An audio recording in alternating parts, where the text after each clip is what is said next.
All right, we are on the tail end of the program right now, and a few minutes has ticked after 8. And looking at today's editorial cartoon in the Standard, it's all about what is the focus on Middle East. This is Putin, and he says, residents of Gaza, get out now. Right? And you're all aware of what we are going through as, of course, the entire world with the war in Israel. And just to go through the editorial cartoons as well, we have also Mwangaza, who is in the dark right now. Order for more candles, it says here. And of course, you can see everywhere he goes, he's accompanied by the husband with that fedora cap. They normally call it the Moranga, Texas cup. Yeah? What is it? Right? Order for more candles, and of course, you know what we're talking about. And a Pujo 504. And a Pujo 504. Moranga, Texas. And with the jacket. Yeah? Jeans. Right? There is making calls there, and you know the story about Mwangaza. I didn't tell you about that particular story. Yesterday, he was being arrested by police. So it was a fake arrest.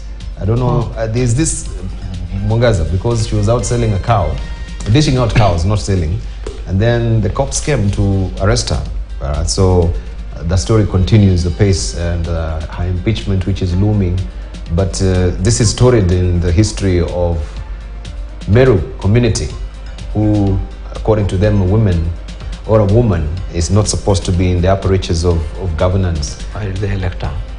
Why did they elect her? So that's the question. He's so popular with the citizens, but the leadership, is the leadership which is fighting Mwangaza, according to some people as well. This is what is inside Daily Nation. And there is a question about the Senate committee and Pastor Ezekiel. And that was a headlining story yesterday. Remember, Pastor Ezekiel was before the ad hoc committee that is probing the Shakahola massacre. And after that meeting on Monday, they were actually on Sunday, they were in Pastor Ezekiel's premises, scoping out to find out those reports. Are there morgues there, as it has been reported in the social media and the media, traditional media that is, and here you can see it's being watched. So who really funded this? Did Ezekiel bankroll that particular trip, or did it come from government? That's the question that is being asked here. And below, I'll come to you. Which newspaper is that? Sorry, this is the Star. Yeah, interesting. So if he is the one who bankrolled it, how objective was the report? That's the question. Yeah. And we've seen Khalwale has actually also, who's a member of this ad hoc committee, he says there's a statement he said regarding it. So he's questioning why that trip was sponsored by Ezekiel. But we've had a chairman saying it was not sponsored, right? So it was two things about two things about this thing. One, if there is a matter under active investigation by police, the traditional practice of parliament is you should not get involved in it until that investigation is complete. And I know this issue of Pastor Ezekiel was under police investigation. You remember that he was arrested and he was charged in court, and his bank accounts are frozen, and it's under active investigation. So that's why I think the attempt to try and get Parliament involved in the manner that they've done, and then immediately afterwards declare that he's okay, his charge is clean, was to try and preempt any report from the investigation and get him out of this thing. But in terms of financing, it would be legal if parliamentary committees sponsor it. It's corruption. And it is completely unethical, but even by law, it is unacceptable that a party under investigation by Parliament can finance the parliamentary to go and visit its premises. No, Parliament finances members of Parliament for whatever action that they want to do. Even if they have to travel abroad to do investigation, they're financed. So if again there's another finance by the the Pastor Ezekiel's team as alleged, then obviously that's a matter for ethics and corruption to immediately take action on. Yes, because that would be blatant corruption, and I think it's completely unacceptable. And MPs, the senators should be ashamed if they were actually engaged in that. And we need, I think Kenyans deserve a better report on this from the government institutions that are responsible. Right. So I asked the chair, and they said this is a pure. What did he say exactly? It is pure. Something to yeah, I don't want to use that. Pure, something akin to hogwash, right? Nothing like that's ever happened. But the most concerning thing, even as you can see from our top story this morning, we have Bori Khalwale, who's also questioning this, and is a member of the ad hoc committee. So it seems some members maybe were steamrolled and some were not steamrolled to actually go for this particular meeting. And as you said, I mean, that's total compromising of the whole committee. Yeah. But who is now? SK is being cleaned the water by Senate? Yes. Oh my God. Who needs this water more? You can't have this is dry cleaning. You know where you normally talk about, you try to, yes. It's being dry cleaned by you can't have someone Senate. under criminal investigation by a relevant government agency going again to Parliament, and parliamentary committee says this gentleman is clean. I'm honest, that's a fraudulent exercise. There's no doubt about it. I think to me it's the cartoon of the year. Right. And in light of that, maybe just on the Senate, because Senate were in Turkana, and remember they are now accusing Skyward, Skyways, huh? It's a Skyward. It's a Skyward Express of they wanted probed, on the safety issues, because you remember there was an issue with the takeoff. The plane wouldn't really take off, and we had all the senators aboard. All the senators were actually in one plane. Wow. And I wondered, how could, if anything really happens and you have all the senators in that particular, would you really throw us in a constitutional crisis? God forbid, if anything really happens. Who was behind this, booking and booking all these senators in one plane at a go? Now they are raising accusatory fingers towards Skyward, because of a safety issue. Do you think that should really fly? Parliament, the way the procurement for goods and services is done, when they do their pre-qualifications and they appoint particular companies to provide certain services, like airlines, they would normally engage more than one company.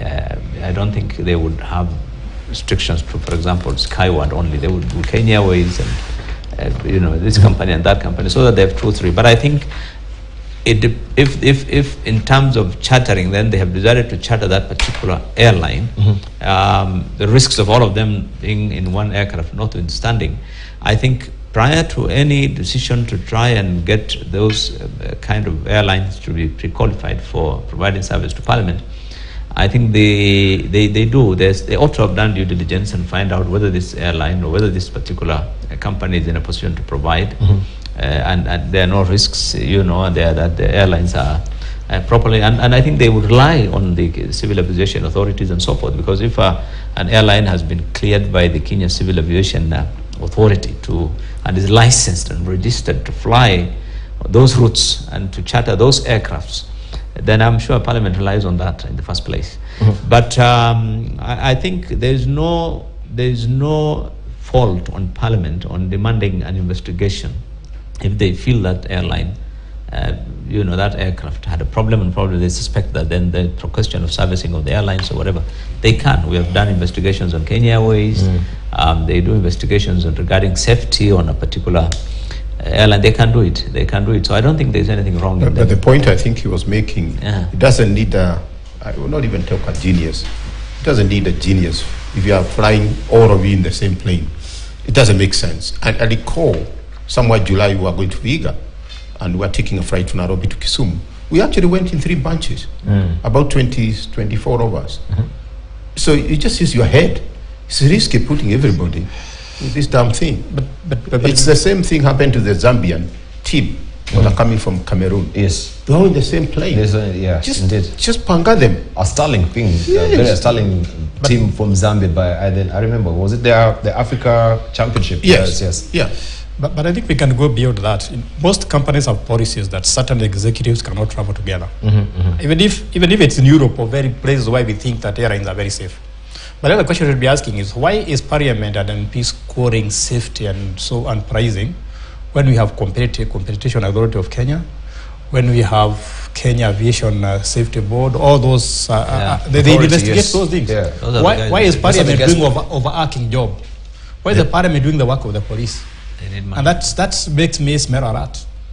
Yeah. So this is that MP, this is Loima MP Proctor Sakuja wants the National Assembly's Public Petitions Committee to probe the airline based at Wilson Airport. He says, I understand, he says, on behalf of the concerned citizens in the Republic of Kenya, draw the attention of the House that in the recent past, the airline has experienced incidents that have made the commitment of the airlines to the maintenance of minimum flight safety standards questionable. Such mishaps include tire refusing to open, or that is refusing to open. The landing gear. The landing gear coming down as well. When some Skyward Express airplanes are almost landing, unknown sounds from the planes, while mid-flight and smoke emanating from the wings. So when you're talking about safety, why would you charter that in the first place if you have, this needs to be questioned anyway. Some of them, it's just by God's grace we operate. You know, I went to Juba, and you look at it, and planes land where there are floods in the runway. With this, there are floods on the runway, and the planes are landing. Just by God's grace. Right. Not to talk about the blackout at the JKI, you remember? No, but Kenya civil... We have the inside story, what happened. Yeah, you have the inside story of what happened. You can't have a blackout in an airport like that, and the journalist doesn't kick in. They want to share that live on the TV. No. Anyway, that was just a by the way from the editorial cartoons. But also Mwangaza is on People Daily as well. I know kutakuwa na Mwangaza gizani. This is we're talking about where he was the fake arrest that was there as well. That is what People Daily has captured. Why there fake arrest? What do you mean by fake arrest? Well, she purports that he was arrested by police and because they came for her while she was trying to distribute cows. Yes. I think maybe we'll have run you by that particular story to just get the scope of it. Right, but it's in the dailies as well. Right, we want now to Bilokero. This is your picture here. By the way, how do you feel when you see yourself there? You have the hard copy. This is the one I was referring to. You're the soft copy. Yeah, this is you're seeing your soft copy. Yeah. Anyway, we just want to talk about this as well because, and we're looking at the economy part of it, how it is going to affect us. But just beginning from here. Because you had held a press conference and you're saying we should sever ties with Israel over Gaza, Muslim leaders, we should go with the Africa Union position as it stands right now. Maybe you can inform us what was really happening here and why you've come up with this particular position. Because I'm seeing from the course as well, we have other Muslim leaders who are saying we should take a non-partisan way. So is there different voices, right? I'll try and give you the right. I think it's from the course side. I was reading from the dailies. Yes, thank you. I think the issue of Palestine and Israel has been there from the time we were born. And many of us, it's nothing new. It's always been the same issue. And if there's one issue that the world has really ignored,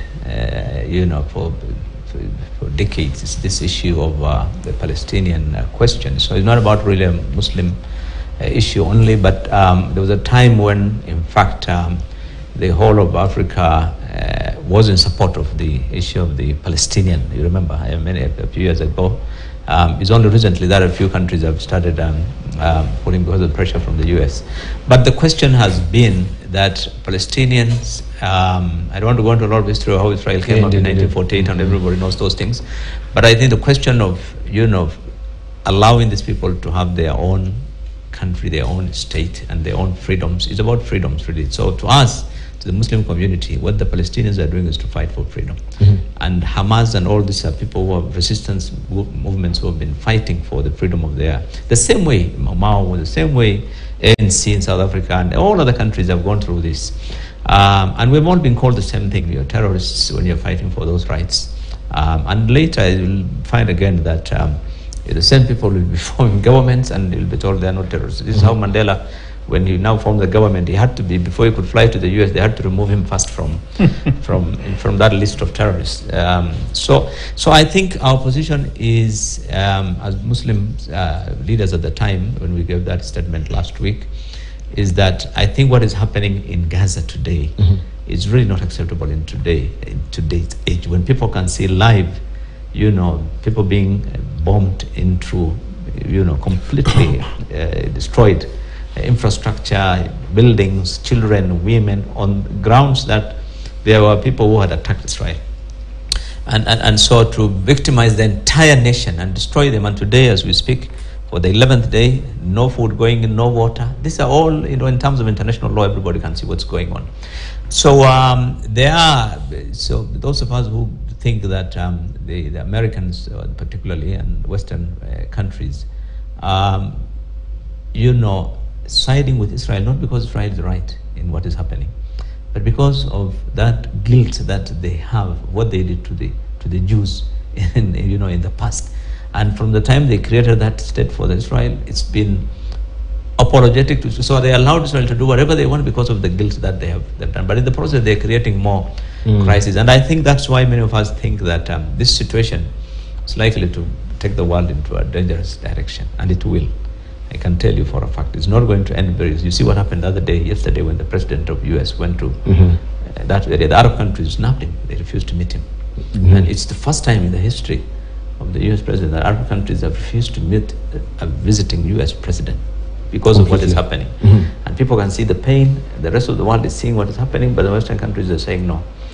Israel has the right to defend itself, but everyone else should also have the right to defend themselves.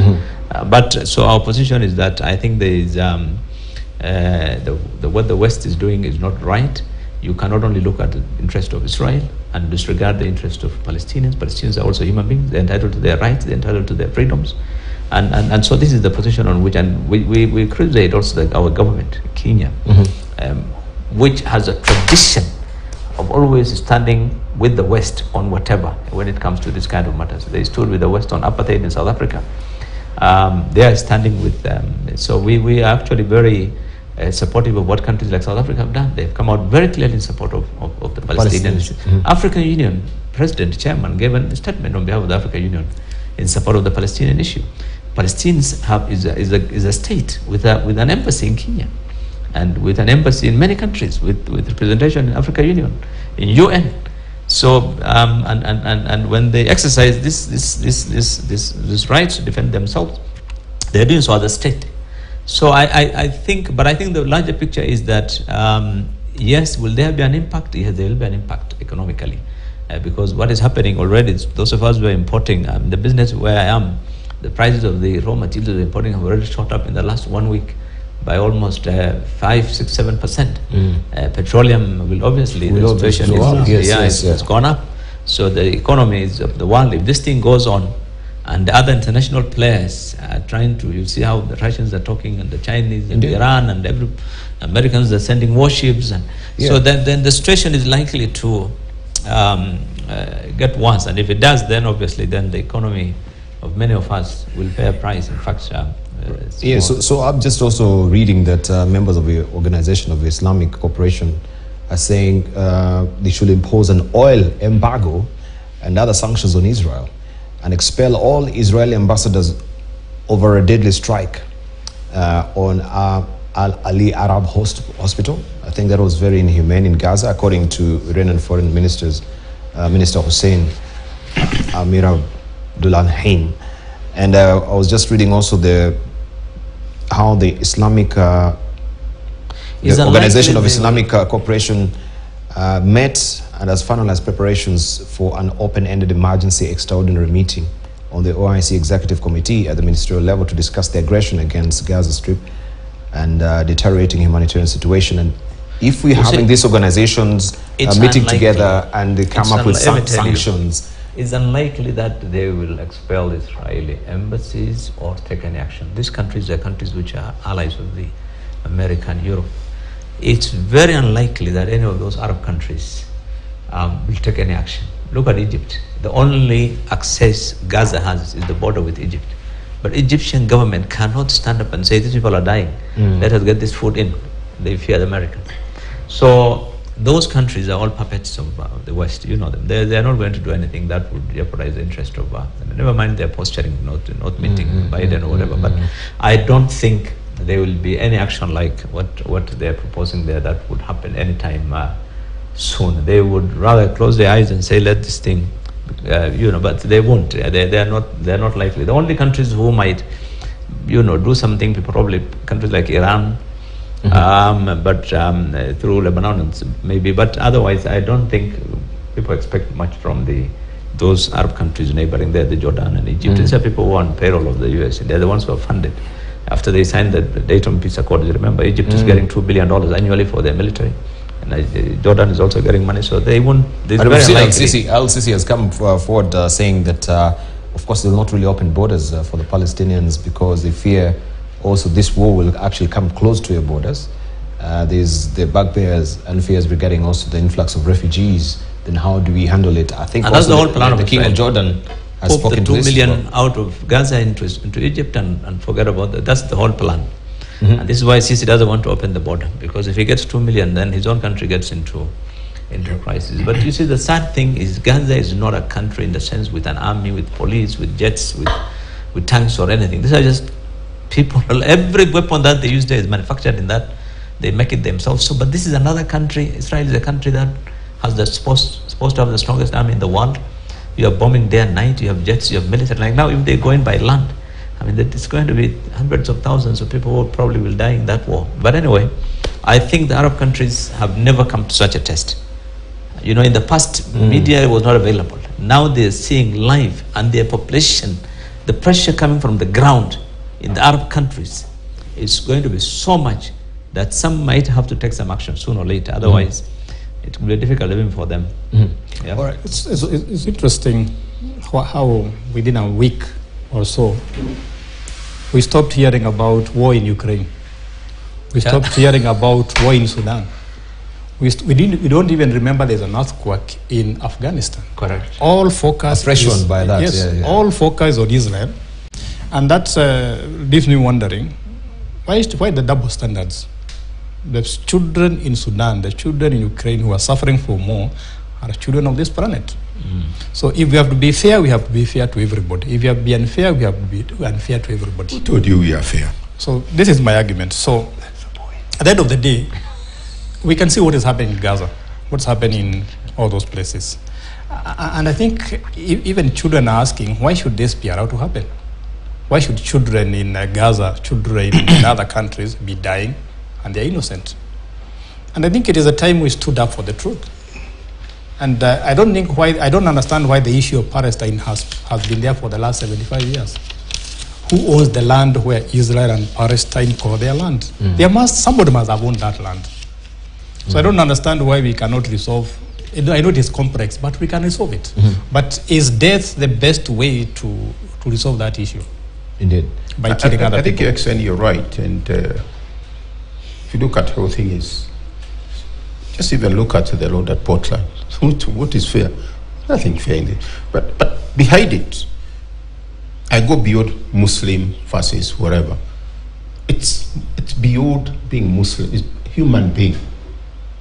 Can we coexist? I think that's the bottom line. But to answer perhaps XN, if you look at you can't divorce Israel from America. You can't. Really, who controls the American economy? Who makes sure that becomes the president of the US? It has so much, all this huge correlation in the States. Why is the incubation center? Had an opportunity to go to this tiny, it's an incubation center for everything you do there. So there's a lot of it at stake. But I think even perhaps Joe Biden, and even he had sent his person going there, it sent the wrong signal. I think, and even condemning that burst, that it was not from the Israelites. That's why, as a reader, and we saw it in when this country said there was a cartoon, Museveni was on the fence of the EU, but the others, their directions were very clear. We said they are. Yeah, they were sitting on the fence. Yeah, the others were not. You need to be careful when you're making statements as a reader. And I think US came perhaps in a poor way. The way Israel state was established after the massacre with the Jews, this also create state for the Palestine. The war is not going to help us out. And then the other thing is, you're really overrunning Gaza. They have all the might, they have all the support. But there's a way to deal with it. It's the same narrative.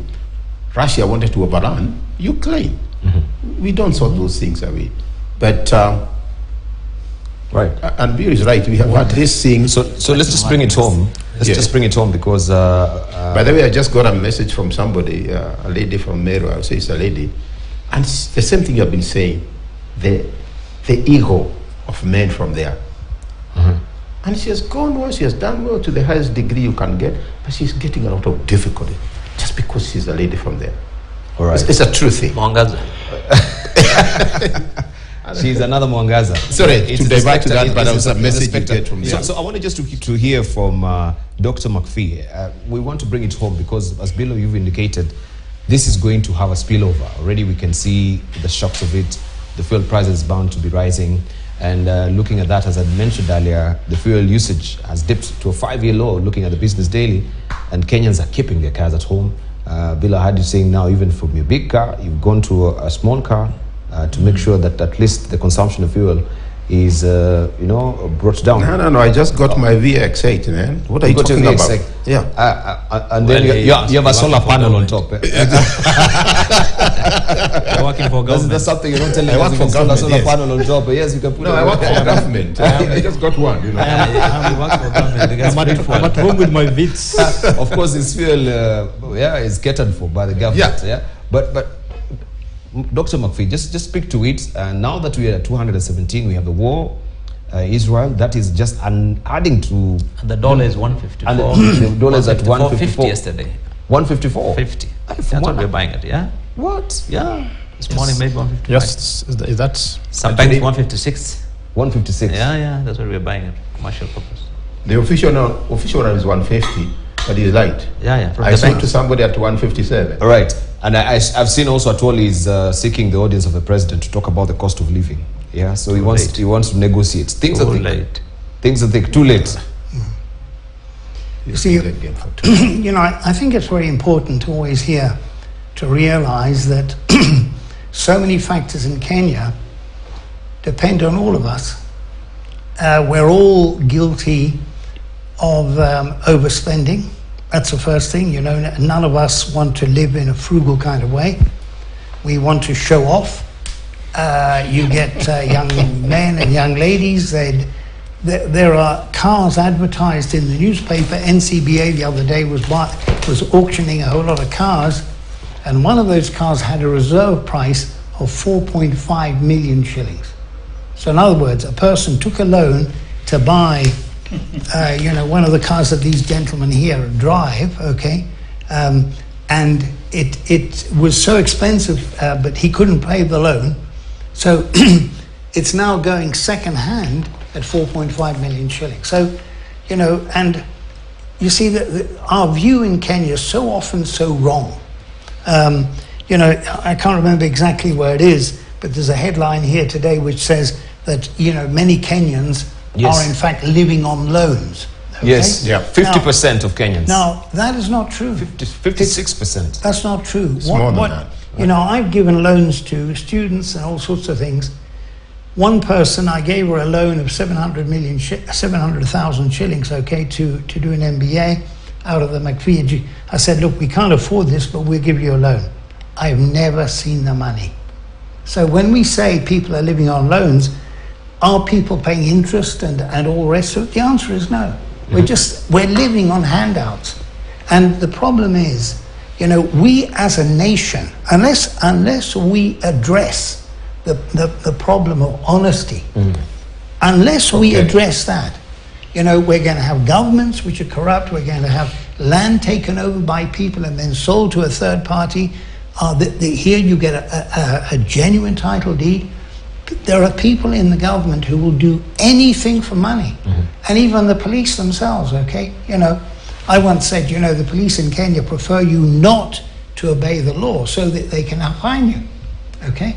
And a person, you know, say, oh, no, no, no, in the Capital Markets Authority, we want you to obey the law. But, you know, so with this war going on now, the price of oil went from $85 a barrel up to $90 a barrel.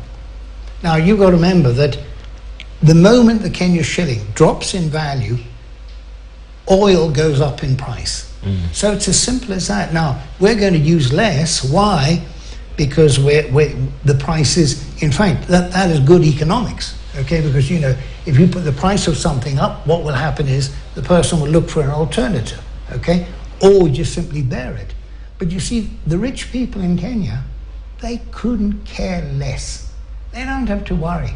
They're on their V8s, traveling down the expressway at 130 kilometers per hour, okay? That's using an incredible amount of fuel. Who cares, man? I've got money. And you see, we've got to understand, we've got a dual economy in Kenya. And we inherited that at the end of our colonial rule, because I know my mother was working for Her Majesty's Overseas Civil Service. She was getting a salary higher than what she would have got in the UK. But you see, the point is now, you get a few people in the lower economy, they scramble up here, and then they say, now, Bana, these people, wacha, they don't care. And, you know, so the problem here is we've got to understand, all of us, each one of us has got to take responsibility. We've got to close our trade imbalance. Our trade imbalance is almost 2 trillion shillings. We're living beyond our means. Now, you can say the United States is doing the same, okay, because their debt has gone from 33 trillion in the last month or so. You've got the Democrats in power there, and they are, you know, well, just reckless people. But you're going to see the United States is going to fall. Why? Because, you know, you have people in China who are ready to live on much less and do much more. And in Kenya, we have to do that. We have to understand, okay, that each one of us has got to have a personal responsibility. The thing of it, in fact, in Saturday's Standard last week, there was a very, very interesting thing, because there are let's say two Kenyans here. This man is an absolute, he's got his finger on the pulse. And one fellow is, you know, you've got an Arab fellow there with a shield and a long saber, and he's saying, barbaric, look, he is slaughtering innocent babies. And there's another fellow, here you have the Americans and the Israelis and so on, they're carrying out abortions every day, and you have in some states in the United States, you have infanticide. So he says, brutality, look, he is slaughtering innocent babies. Because if you remember, you know, this whole thing was, they're slaughtering.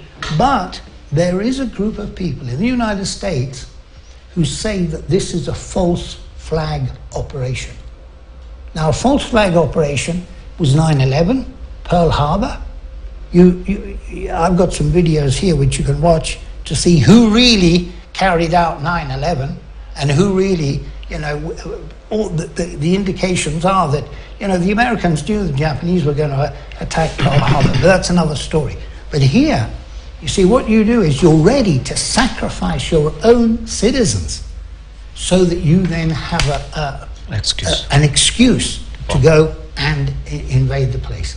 Now, an American friend of mine, I don't know whether he's in the CIA or not, he said that the Hamas had actually gone and with drones and put out all the lights and the radio communication, and this is how they were then able to just use a bulldozer, go through the fence and go and even kill a whole lot of sleeping Israeli soldiers.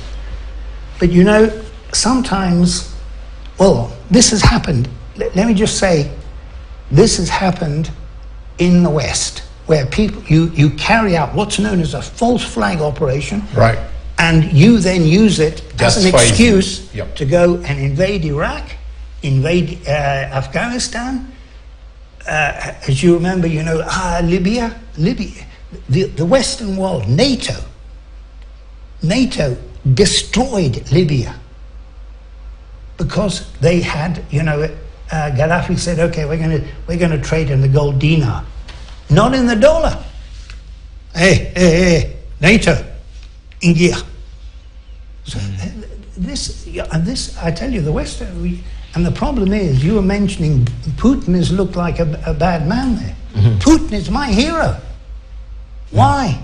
Because he came into power in 1999 in Russia. All these oligarchs were there making money together with the Americans. And he said, look, this looting of Russia has got to stop. The oligarchs ran to New York, to London, and to Dubai. Dubai, yeah. Okay? And he then said, okay, now we're going to build the country. And NATO, you know, they had promised we won't go any closer to Russia. They took over Poland. There are American nuclear warheads in Poland. You know, if we found that, I don't know, let's say the Somalis, if we found that they said we're going to put our army at the border of Kenya, do you think we would just simply say, oh, border, okay. Yeah. As long as you're on your side, we don't care. But, you know, now they want to make Ukraine part of NATO. And in fact, there was it was going to be negotiated. And you know this fellow, Boris Johnson?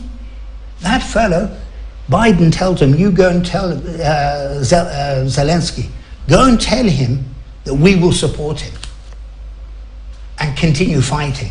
And, you know, and there's an American fellow who says, you know, this war in Ukraine is fantastic. You know, it's only 5% of our budget. The budget in the United States is $800 billion.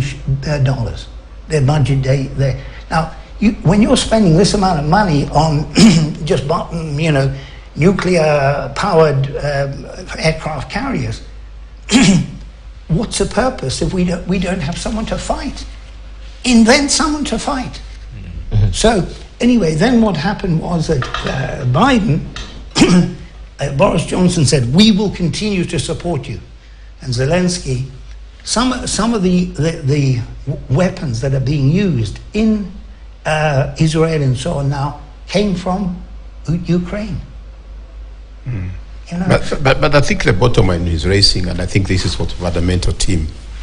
And you're right, there's a story in town that this could have been deliberate, because the kind of intelligence you have there, how did they miss it on the 7th of October? Yeah. But the fundamental thing is, all this is happening. They all go out. How are we reinforcing ourselves? That's the question I was about to. How do we that's ourselves? a fundamental thing. Because this is a storm coming. We can see it, yes. And we are 217. Right. We had Moses Kule saying we should be now expecting 10 more shillings every other One month. digger the way around. That's what he's saying. So it should be even double, right? Over 10 shillings a week. How do we cushion ourselves? And I think we're also forgetting that beyond the dollar depreciating, beyond the international price of oil going up, there are also taxes to add flat. Yeah, and you're talking about new taxes, yes. The SHIF that is coming up, being launched today, assented by the president, launched tomorrow. Sufficient focus on the issue of our cost of living in this country by the government.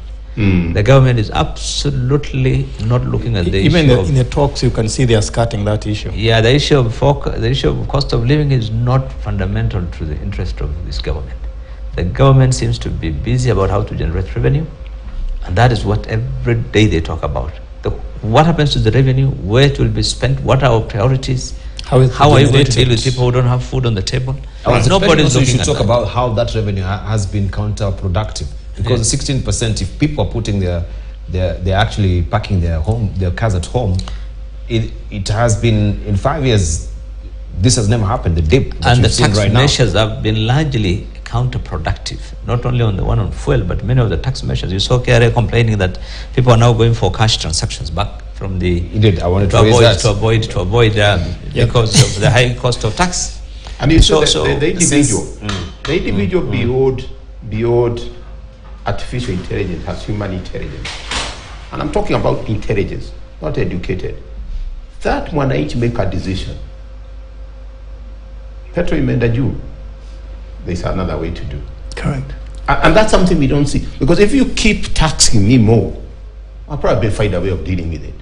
But what is important, and the bill brought it today, and I'm not joking, that I'll re-8 there. That's our priority in terms of direction. But our priority is how do you cushion mwananchi not to reach the level of Arab Springs. Lakini, inajua a cat, you can push a cat. But ikifika kwa wall, it will work on you. You're pushing the cat to the wall. I think we should step back as a nation. All these things are happening, and they are going to be what? What is the areas we want to focus on? Water, productivity. If you look Kenya, vis-a-vis Sub-Saharan Africa, we are worse in terms of productivity. Ghana, South Africa. No wonder this is saying we spend a lot of idle time. And why? Because why am I going to put all this effort and then it's all taken by taxation? But I think it's a time as a nation we step back and say, we know the oil will go up. Because as you tell you from the business school we went through, if you know something is going to happen, like it's no longer a risk, how do you mitigate against that? I'm surprised the World Bank has given their report on how the 5 things Ruto should do so that he can jump the economy. And one of the things they're saying, we should invest more in services. And I ask myself, and McPhee, you answer it for me, do you eat services? Really? Or flowers we do in Naivasha. And one thing is coming, and I was saying with him, it's now become fashionable that we are moving now to growing avocados. Right. Instead of maize and beans and whatever. Avocado has never been a meal, will never be a meal. You can't tell your kids, jioni tutakula avocado. So how do you then go back as a country? Thank you. And enhance that area of production, talking about the water part of it? Thank you. Let's hear from Professor. My biggest worry with the cost of living there are 2 worries I have. One is when you tax people, or when the price of goods and services go up, people look for alternatives. And one of the alternatives sadly happens to be corruption. So if people are taxed and they feel they are not getting value for their money, they look for alternatives, and that one of them is corruption. Number 2 is people become less productive. They say, I don't think I'm getting value for my money or for my work, so they work less. The economy suffers more. But I think, as he put it, it is obvious prices are going to go up. And one direction is what we have been discussing here throughout. We have to think about sustainability. Can we be more efficient in terms of energy we use, in terms of our traveling, in terms of everything? Like, one lesson we can use to mitigate the cost of living is a lesson we all are familiar with. When COVID came, COVID-19, the economy was in shambles. And the government, I remember the president coming and saying, we are going to take the following 6 steps to make sure that the person at the bottom of the pyramid is cautioned. So why can't we use such approaches? Why can't we use the same method we used to fight COVID, to fight the high cost of living? For example, why can't we tell people to start working from home? You don't need to use fuel, you don't need to worry about fuel, you don't need to worry about lunch. So there has been areas, there has been cases where we have gone through such a certain crisis and we have come over them. So why can't we learn from that? And to me, the biggest lesson is COVID. I hope you won't say that now we should be having this show on Zoom as well, so that... Why not? Why not?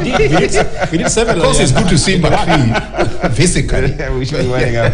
But I think we also must remember that when there is such suffering in the economy, as he put it, it is not me and you who suffer. It is people on the lower echelons of the society. And we must always think about them because they are the majority and the ones who suffer more than us. Bill? Now you see the global economy was already headed towards recession because of the war in Ukraine and many other factors. Now with this war in the Middle East, the situation is likely to get worse. And I think if the government does not get its priorities right, our situation will get worse. For example, lately the farmers have been complaining that with the bumper harvest of maize, the National Cereals and Produce Board has not been buying. And you know, when you have plenty, you need to store. so that tomorrow, because globally the food situation is, remember last year they were unable to find maize anywhere in the I thought they set aside 4 billion shillings to buy for the farmers. So unless they move quickly. They move quickly. And but there's intent. Yeah, that's an example of the things that they need to do. And I think in terms of the economy, Kenyans, the calls are getting louder. That this tax thing, the higher taxes have been counterproductive.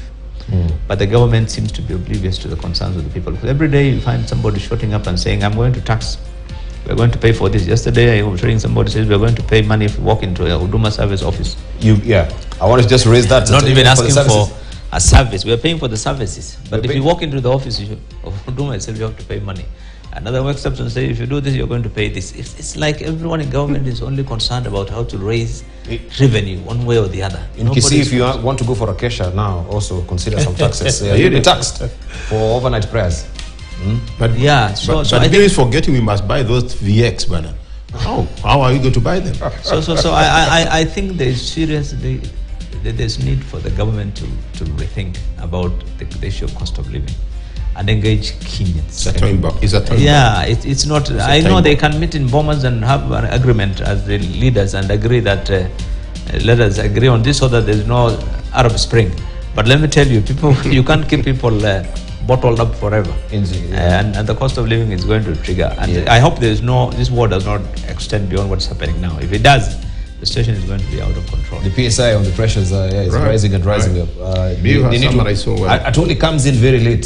Is it because of pressures of the Kotu and these societies are not doing anything to cushion the workers as well? But let's get your closing remarks.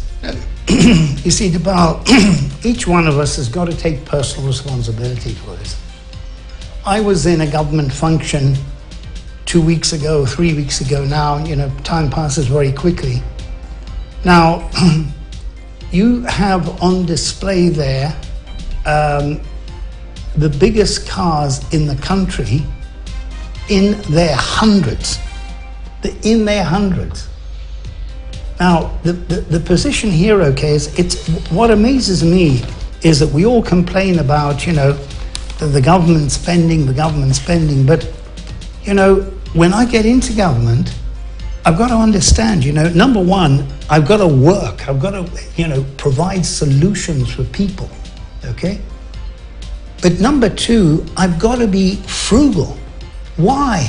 Because we're living in a country where, as ex-Iraqi mentioned, 71% of the people are living in the rural areas, and if you're a subsistence farmer and you become sick, you have to die. Why? Unless you can do a harambe to pay a hospital bill of 10 million shillings in one of the hospitals. So the position here, we've got to take personal responsibility. Kenya ni mimi. Well, there's a problem with that because if Kenya ni mimi, enda. But the point is, we've got to take personal responsibility to make things work. Excellent. And we've got to do it honestly. If we don't do that, Kenya will never be a wealthy country. Thank you. Right, and I think we wind up on that particular note as well. I want to thank you, Dr. Jim McPhee, right, from Strathmore University, also Bill Okero, political economist and a businessman. We really thank you so much. Ex-Iraqi, also from the School of Business and Management Science, University of Nairobi, and also Professor Ituro Anaina as well, from the School of Business. I think it has been very insightful. So, not really insightful, but insightful, I should say, and deep. And we are yet to see. Tomorrow is Mashujaa Day. Yeah. And we're headed to Kericho after this. With the V8. No, you're flying, then your V8 will actually follow you to Mumbai to pick you from the airport. Now we're talking. Now we're talking. But we need to investigate the plane, we need to get another status symbol in this country, not cars. All right, status symbol, not cars, Kenyans are spending 16 hours daily on unproductive activities. We didn't get to discuss that as well. But we can pick it up next week after we broach that particular report. Thank you very much for your valued company. You've been watching Sokoni here on Morning Prime. Don't go away. We have News Diary coming up next.